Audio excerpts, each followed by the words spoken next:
Hello, my name is Stephen Douglansky, and this is Casey at the Bat by Ernest Lawrence Thayer. The outlook wasn't brilliant for the Mudville Nine that day. The score stood 4-2 with but one inning more to play. And then when Cooney died at first and Barrows did the same, a pall-like silence fell upon the patrons of the game. A straggling few got up to go, and deep despair the rest clung to the hope that springs eternal in the human breast. They thought, if only Casey could but get a whack at that, we put up even money now with Casey at the bat. But Flynn preceded Casey, as did also Jimmy Blake, and the former was a hooter, while the latter was a cake. So upon that stricken multitude grim melancholy sat, for there seemed little chance of Casey getting to the bat. But Flynn let drive a single to the wonderment of all, and Blake, the much despised, tore the cover off the ball. And when the dust had lifted and men saw what had occurred, there was Jimmy safe at second, and Flynn a hugging third. And then from 5,000 throats and more there rose a lusty yell. It rumbled in the valley, it rattled in the dell, it pounded on the mountain and recoiled upon the flat. For Casey, mighty Casey, was advancing to the bat.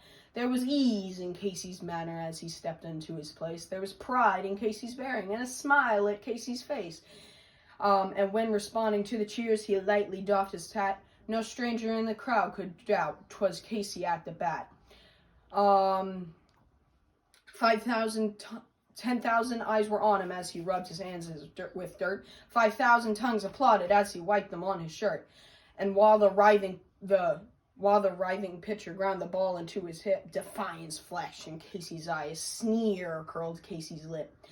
And now the leather-covered spear came hurtling through the air, and Casey stood a-watching it in haughty grandeur there. "That ain't my style," said Casey. "Strike one," the umpire said. From the benches, black with people, there went up a muffled roar, like the beating of the storm waves on a stern and distant shore. "Kill him! Kill the umpire!" someone shouted on the stand, and it's likely they had killed him, not Casey raised his hand. With a smile of Christian charity, great Casey's visage shone. He stilled the rising tumult. He bade the game go on. He signaled to the pitcher, and once more the dun sphere flew. But Casey still ignored it, and the umpire said, "Strike two." "Fraud!" cried the maddened thousands, and the echo answered, "Fraud!" But one scornful look from Casey, and the audience was awed. They saw his muscles grow stern and cold.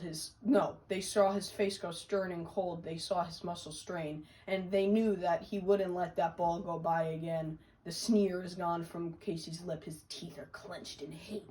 He pounds with cruel violence his bat upon the plate. And now the pitcher holds the ball, and now he lets it go. And now the air is shattered by the force of Casey's blow. Oh, somewhere in this favored land, the sun is shining bright. Somewhere bands are playing, and somewhere hearts are light. Somewhere men are laughing, and somewhere children shout. But there is no joy in Mudville. Mighty Casey has struck out. Thank you very much.